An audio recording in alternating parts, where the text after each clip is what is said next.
Bueno, y ya para finalizar nuestra conversación con Fernando Mire, vamos a la parte ya de las conclusiones en esta conversación con Fernando Mire. Pero me gustaría una mirada suya, profesor Fernando Mire, al gobierno de Maduro, a Nicolás Maduro hoy. ¿Usted lo ve más estable, menos estable que hace un año? ¿Cómo ve a Maduro después de esta elección del 20 de mayo? ¿Y cuál es la perspectiva de aquí en adelante, de su óptica?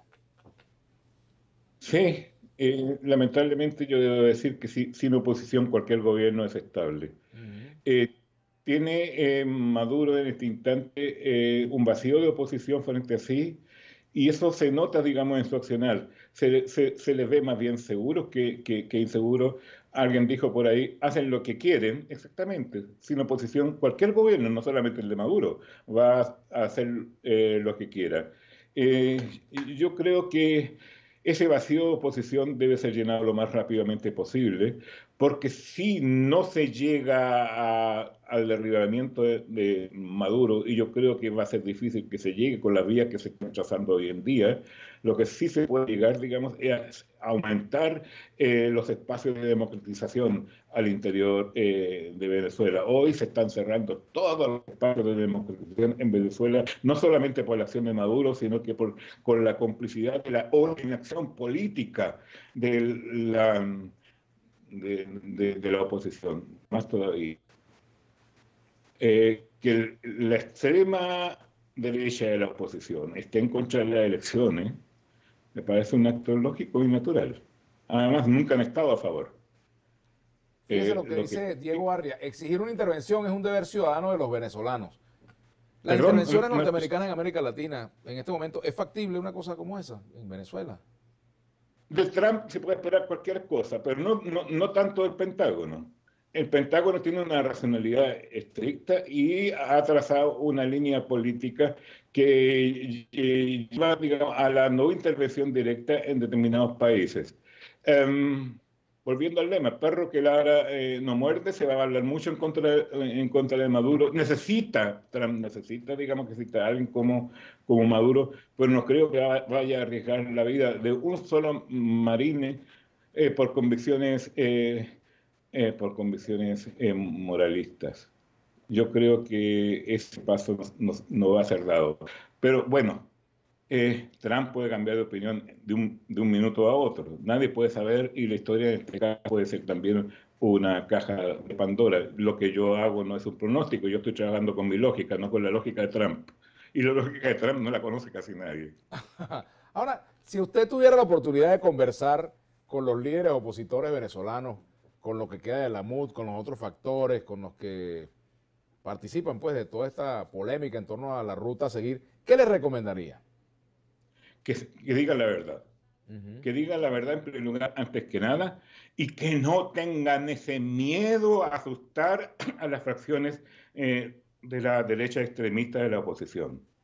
Que planteen lo que quieran decir y no sacrificar en nombre de una unidad abstracta una política concreta, una política real. Y sobre todo es un mensaje dirigido a personas como a Pizarro y Capriles. Uh -huh. No le tengan miedo a la palabra elección. Hay que pronunciarla, hay que decirla. Le tienen, creo yo, como que fueran a cometer un error o una falta si dicen la palabra elección. Nada más falso. Porque yo sé, se nota que están pensando en eso. Pero ¿por qué no le dicen? Le tienen tanto miedo a la palabra elección como los niños a la palabra ogro. Y eso no puede ser. Tienen que definirse y lo más pronto posible porque estamos en octubre y las elecciones municipales son el 9 de diciembre, si mal no estoy informado. Ahora, hay otro problema que es la influencia de las redes sociales en la toma de decisiones políticas. Es otro asunto que parece que pesa mucho, parece que muchos dirigentes ven el Twitter mucho, ven el Instagram, Sí, yo tengo sin que cierta deje de ser experiencia en importante, Twitter ¿no? también. ¿Ah? Sí, y ahí se pelea duro, pero le he perdido el miedo, o sea, nunca le he tenido demasiado a los que insultan, a los que agreden, porque simplemente la gran mayoría de los que están en una posición antidemocrática, antielectoral, son los más, que tienen más acto de presencia en las llamadas redes. No hay que tenerle miedo a Twitter. No hay que tenerle miedo a las redes, no hay que tenerle miedo a lo que vayan a decir los demás, que digan lo que quieran, que digan lo que quieran. Lo que hay que tener muy claro es lo que yo quiero hacer, en torno a cuál objetivo quiero caminar y cómo lo voy a lograr. ¿Es necesaria esa diferenciación? ¿Es necesario ese deslinde para que la oposición tenga éxito? ¿O usted cree que es posible que la oposición, todos esos factores, los más radicales, los menos radicales, o los más extremistas, los menos extremistas, se puedan poner de acuerdo en una sola política? ¿Eso es viable? Yo creo que no. Es decir, el radicalismo que siempre existió en Venezuela apareció como fuerte en los últimos tiempos, no porque se hubiera convertido en algo más fuerte.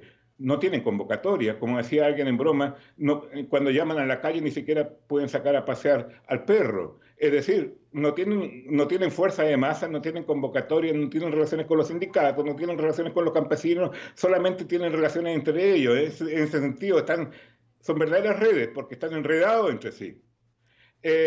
No, esos sectores no juegan ningún papel, pero sí llenan un vacío.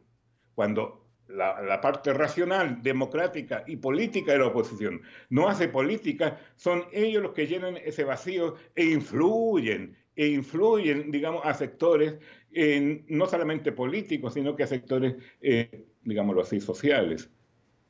¿Qué le dice usted al gobierno del presidente Maduro? Si por ejemplo le pidiera alguna recomendación desde el gobierno, ¿qué le recomendaría usted a un presidente como Nicolás Maduro hoy? Sí, es distinto. Bueno, lo primero que le recomendaría es que renuncie. Pero es difícil. Ahora, poniéndome como un Maquiavelo en la cabeza del, entre comillas, enemigo, yo le diría que en su intento de dividir a la oposición, lo ha hecho muy bien.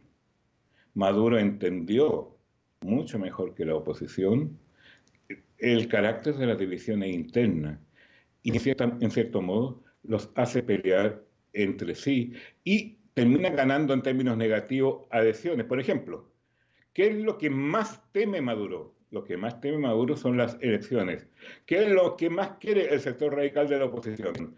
Lo que más quiere es que no haya elecciones. Entonces hay una relación de complementariedad entre ambos sectores y Maduro aprendió a jugar muy bien ese papel, el papel divisor al interior de la oposición. Probablemente puede ser que ni siquiera haga el referéndum, haga pelear a la oposición en torno al referéndum y organice una campaña gubernamental en torno a las elecciones municipales que le interesa, yo creo, a esta altura mucho más que el referéndum. ¿Qué opina de personajes como José Luis Rodríguez Zapatero y como Luis Almagro en torno a lo que han dicho y han hecho sobre Venezuela? Con esto terminamos. Sí, bueno, no estoy de acuerdo, digamos, en primer lugar, con su extremo compromiso. En segundo lugar, no pueden ser, se ofrecen como mediadores y no pueden ser mediadores. Los dos. No pueden ser mediadores porque se identifican con determinadas políticas. En el caso de Zapatero se nota evidentemente que siente mucha más simpatía y cariño por el gobierno que por la oposición, y el caso de Almagro se ha identificado hasta el punto que podría decirse ha terminado a ser por el representante de 20 en la OEA. Es decir, se ha identificado al extremo como una posición minoritaria al interior de la oposición. Luego ha perdido mucho de la enorme capacidad mediadora que pudo haber tenido en algún momento determinado. Claro, yo también me identifico con algún sector de la oposición venezolana, pero yo no soy presidente de nada. Claro. Bueno, le agradezco muchísimo esta entrevista, profesor Fernando Mírez. De verdad, un placer conversar con usted. El placer ha sido mío. Muchas gracias. Bueno, un placer, muchas gracias. Y ustedes, queridos amigos, los invitamos para que sigan en sintonía ahora de Brújula Internacional con Julio César Pineda. Nos vemos mañana, como siempre, a la 1 por Globovisión.